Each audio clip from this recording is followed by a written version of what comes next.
මේක මගේ වැටකුළු වගාව.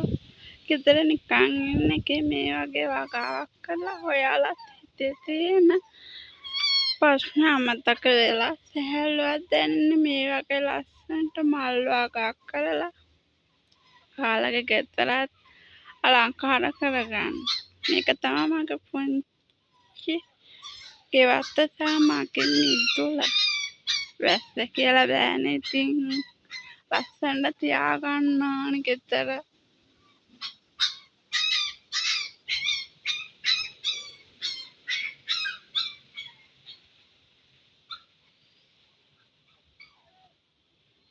පුංචි එළවලු කොටවල් සහ මල් වගාවක් තමයි තියෙන්නේ දැනට. තව මේක ලස්සන කරගන්න තව මොනවා වගේ ඒවාද හදන්න පුළුවන් කියලා ඔයාලගේ අදහසක් කියාගෙන යන්න.